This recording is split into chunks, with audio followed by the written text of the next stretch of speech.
Okay, so today is February 7th, and I just wanted to talk about this particular issue that just, this morning I became abreast to. It was published in the Boston Herald. You know, obviously I'm from Boston, and it just kind of struck me. It's about a young kid who's involved in the hip hop world. The young kid's name is Lil Poopy, and he's involved in the hip hop world and working with a guy that many of you probably know or have heard of called French Montana. Now French Montana is a grown man. He's out there. He's on World Star, Vlad TV, all those type of things, and he's a fairly popular, fairly wealthy or what have you. I remember him from before when he was doing videos and whatnot. But in any event, he's out there. And one of his kind of themes is this coke boys, cocaine cowboys. So that's his theme as an adult.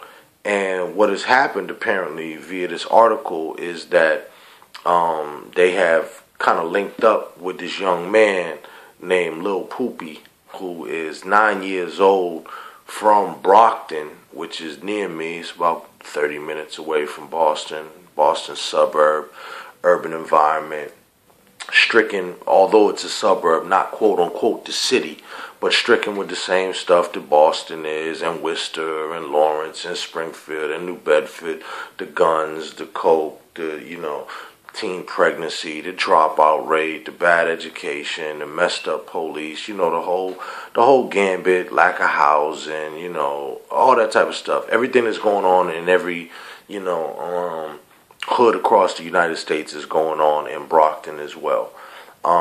So this article was interesting to me. Now, bear with me. I'm going to try to, be quick.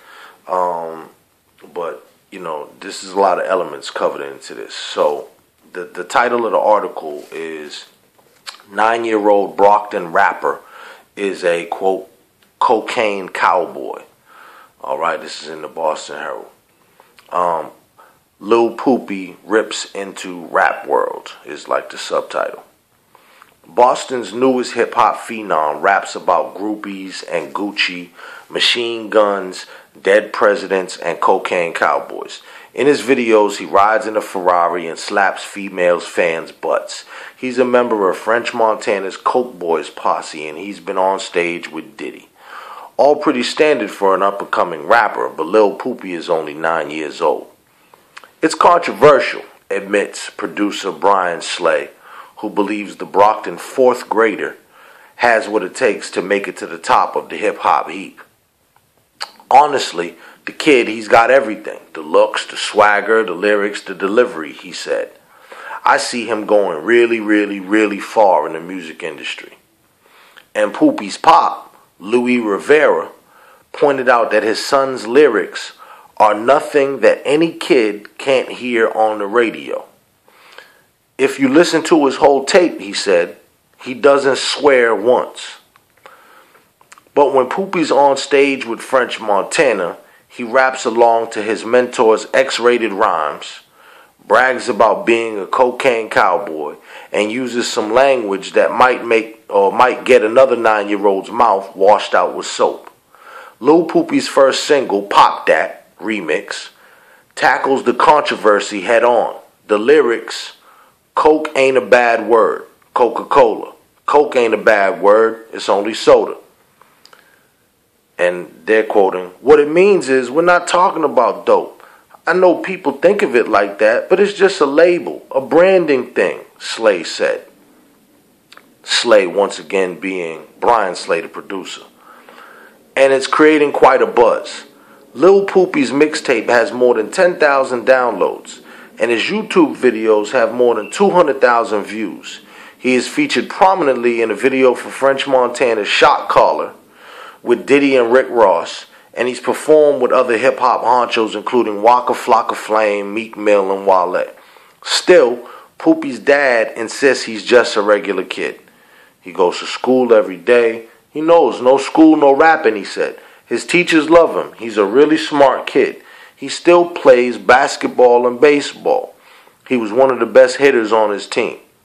A spokeswoman for the Brockton school said Poopy's principal told her the young rapper is a really great kid. He's a good student and a really nice boy, Jocelyn Meek told the track. And they treat him just like any other fourth grader.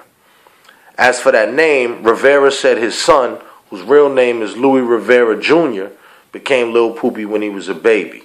He used to poop all over the place, he laughed. He'd poop, and while I was changing his diaper, he'd poop again. And blah, blah, blah. It goes on into some other little, whatever, cutesy-wootsy stuff about the name, and he's not going to like the name when he's older, and he'll change it, and he's been there with Diddy, and maybe he'll do like Diddy and change his name. Blah, blah, blah. Real cute. Okay, so, first of all, in the video, I'm going to post the links for all the stuff that I'm talking about because I think it's important. So, there'll be the link to the article in the Herald because I don't want people to think that I'm misconstruing this in any form or fashion. This is an analysis of this. And actually, in many ways, a cry for help for the young man. But in any event, we'll get to that. But I'm going to put all the links to this as well as the young man's videos. If you go on YouTube and search Lil Poopy, and that's LilPoopy, you'll find them. The producer Brian Slay, and these people are all on YouTube and whatnot. So, in the quest to get famous, here's one of those things that you may not want with fame is when you get a little bit of backlash. So my hope is to expose them to another audience who's going to let these people know that this is, really out of pocket. And this is not good. And then, too, coming from a place of love because, see, here's the thing. I don't hate this kid, this little 9-year-old kid, this little innocent kid. I'm thinking of it as a father. This is the type of stuff that myself as a father and many other people, who are in hip-hop, and who got past that are in the streets and whatnot. But everybody I knew who was a gangster or, whatever they was doing, they strove to keep that away from the children, all right? So that the child was, sheltered enough from the things that could potentially cause them harm. And not just physical harm, but also mental and emotional harm and things that, are going to project through their life. We understand that if we expose young males to a negative image of females, that they're going to carry that throughout their life, and it's going to, impact their relationships throughout their life. And now you're talking about impacting whatever women that they get with in those families, and you're also talking about impacting their potential children in the future, your grandchildren, and so on and so forth. It gets to be really messed up. And like I said, this is a deep subject because we're talking about a 9-year-old boy.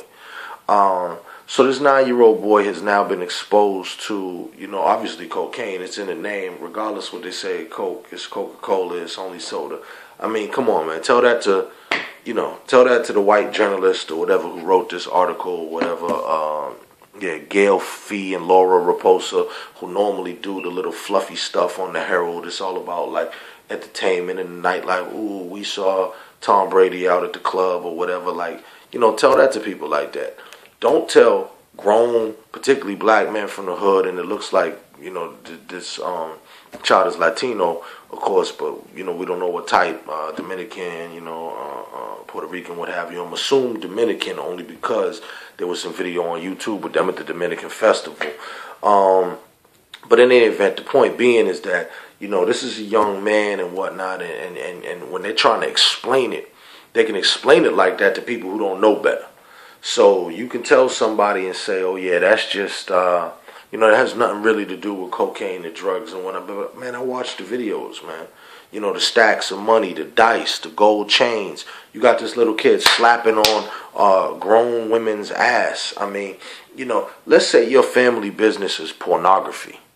Okay, let's say you are a pornographer in a place like California where pornography is legal, right? That don't mean you bring your child on set with you, right? There's rules to protect against a child's exposure to certain things that are not, a child's not meant to be in. So the whole concept is somehow, you bonding with your child, or that, this is the same type of stuff that a kid can see, you know, a cookout or whatever, or, you know, on the block at night. Yeah, that's the whole point. You know, maybe your kids shouldn't be in these adult environments where there's bottles of Henny being passed around and Moet and around a whole bunch of dudes who may not outright say that they are drug dealers, but they certainly insinuate it. Cocaine cowboys, what's that? You know, we the Coke boys swag, and you know, the jewelry and the big stacks of loot and the dice and the women and the references to weapons and the guns and the threats and the murders. And I mean, so anybody who really thinks that that's an appropriate environment for a child, you really, you know, you really, you need help. And once again, you know, this is not an indictment on the child, you know, because the child, you know, I love that child. I love that child's father. You dig? But I know that my people, in this case, need some help, and their head ain't screwed on right.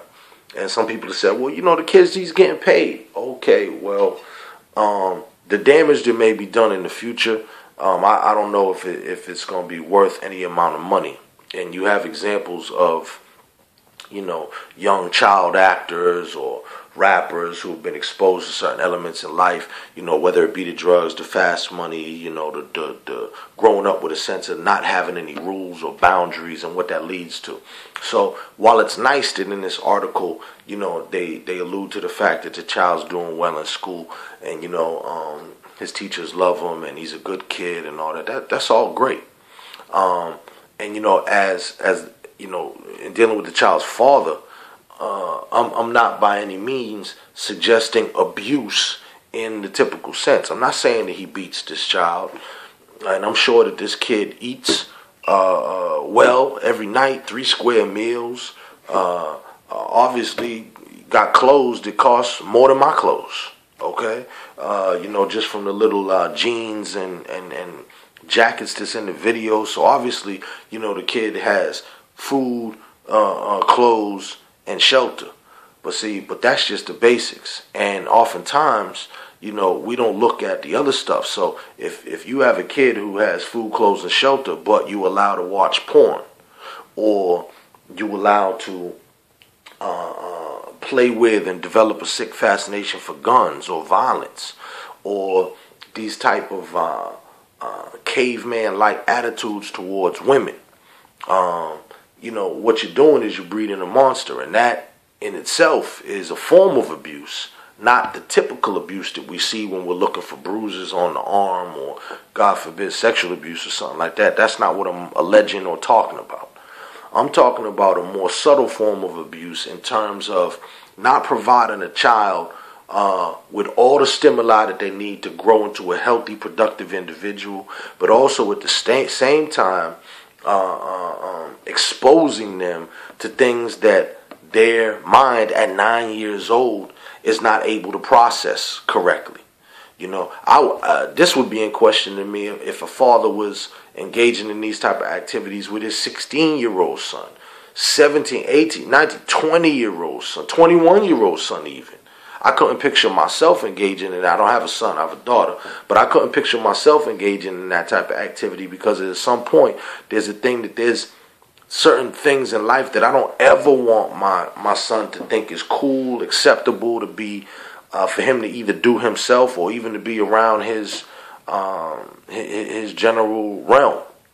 So in any event, you know, we have examples like this. You know, we've heard Bow Wow talk about, you know, him coming into the game early and, you know, him being around Snoop and all that, man. Snoop, to his credit, you know, Snoop was a family man, got kids, you know, the whole nine, coach and whatnot, football team, da-da-da-da-da. And Snoop tried his best to keep Bow Wow away from some of the things that he as an adult was engaging in, the reefer smoke and the gangbang, so on and so forth. Bow Wow also had a protective mother who was also striving to do her best to make sure that Bow Wow was kept away from that. And with all that, there was still women who threw themselves at him. Now, say what you want, but if you are 9, 10, 11 years old, 12 years old as a star, and there's some grown woman who's throwing herself at you in a sexual manner, you know, grown men around you can be like, yo, that's cool. No, that's not cool, man. That's pedophilia, son. That's molestation. Alright, so a kid who's 9, 10, 11, 12, whatever, who's feeling on, slapping on a grown woman's booty, and the grown women who allow that to happen, and the people who are in the background who film that. Y'all are some sick individuals, man. And, that's straight up pedophilia. And we could debate that all day. You could argue it, whatever. You ain't no expert. You didn't go to school for that. So talk to a child psychologist. Talk to a law enforcement officer who specializes in sex crimes and whatnot. And know that you are grooming your kids for molestation, for a life of sexual deviancy. But man, a lot of y'all think pimping is cool, and hoes that's like the entourage or whatever. I'm telling you what you're setting your kids up for, and this is not it's not slick and it's not cute and whatnot. Now, on top of this, you also have another example. There was a 13-year-old kid out of Chicago, Lil Mousy, and Lil Mousy was talking a lot about the violence thing, shooting and we killing and da da da da da da da. And there was a push for, since the videos are public on YouTube and everything else, and you can clearly see what's happening with parental consent, there was a push that law enforcement should get involved, Child Protective Services, Department of Youth, what state or city you're in, the little name varies. But the law enforcement agencies who deal with child abuse, neglect, and these type of things. Because much like the critique in hip-hop has been for a long time, that all y'all who are fascinated with cocaine and whatnot get on YouTube and whatnot, you show coke, guns, and we getting it like this, and we doing it, 24, Smith Street, and then apartment 2, and that's how we get it, and then, a month later your door gets kicked down by the feds, and you wonder, why would they target us? Dude, you've been snitching on yourself on YouTube for I don't know how long. So I don't know where anybody who views this video, posts this video, would think that law enforcement is not looking at that. And now, here goes the other argument. None of this is real. This is just all acting. This kid is a perfect A student. He understands the environment. Da da da da da. So now you're basically saying that hip hop is wrestling. That the type of rap that you do is like wrestling, and you're the Undertaker, and you don't really kill nobody. The coffin is fake, and all this type of stuff. And we could use those parallels, and I'm using those on purpose with wrestling or movies or entertainment, because this is what I've heard rappers and others say. The difference is with that is that when that set gets cut, the Undertaker takes the makeup off and he's not walking around like he's really dead and doing all this and blah, blah, blah. He goes back to being, the normal or as normal as you can be, if that's your life, guy. Okay? But see, this rap thing and this whole gangster thug life thing, a lot of cats internalize this and they really live in this 24/7. Alright? Even when the cameras ain't on and the videos on, they playing it out in their mind. So the danger here is that what you're doing is you're creating a breeding ground for a young child to be brought up in this mentality, and he's really not going to be able to differentiate the reality from the fantasy. All right? And even with child actors, there is concern about putting a child who's acting in a movie in a hypersexualized situation, and there's laws to protect against that. I already did the porn analogy. If you're an adult family who does pornography as a legitimate business where it's legal, whatever, you still can't have your child involved in that. That's a violation. Something that is ultra violent, you know what I mean? You would be critiqued for involving your children in. So my bottom line is this is not healthy. Once again, we're going to put all of the links up there. And what do I hope to come from this? Because I've also been accused of being a hater. And, in the words of Redman, I be that. Because, yeah, I do hate this. This is complete degradance. This really pissed me off. And let me see if I can even show this. Okay, so yeah, that's the picture of the kid. Obviously, I'm going to put a much clearer one up there, right? Yeah, we'll put a clearer one up there. But that's the picture that we see in the Boston Herald. So I'll put those links up. And, really what I want to come out of this is I want this young man and whatnot to get help. I'm not saying that the young man should not be involved in hip-hop. I know many youth who are involved in hip-hop, and it's been a positive thing, a therapeutic thing for them to express themselves with spoken word poetry, with traditional hip-hop, with rapping, with dancing, b-boying, with doing graffiti, with DJing, with beatboxing. So on and so forth. I've seen it be a positive and therapeutic thing in many kids' lives. Myself, my hip-hop name, Uno the Prophet, myself, and many other people that I work with, I've seen them do wonderful things with youth. Everybody from Wise Intelligent, Jasiri X, Brother J, Paradise from X-Clan, Public Enemy, Chuck D, Professor Griff, NY Oil. I've seen many people do some very positive and dynamic things with the youth on a very personal and grassroots level.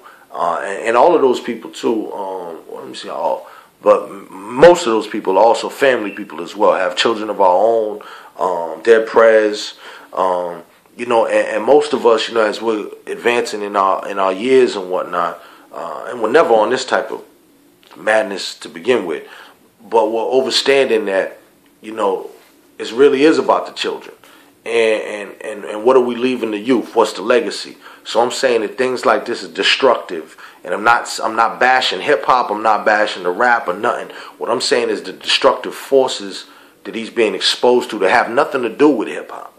This coke boy business, this dope boy business, this gun business, and all this type of stuff that is being, apparently to me, force-fed to this young man.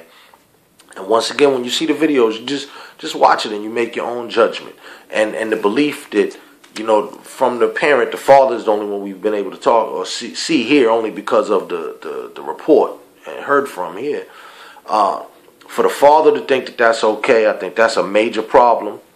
French Montana, even though I've seen his work before, he don't strike me as the smartest dude in the world. He strikes me as a bit of a whatever. It's not going, no good's going to come of that. I don't particularly care for French Montana.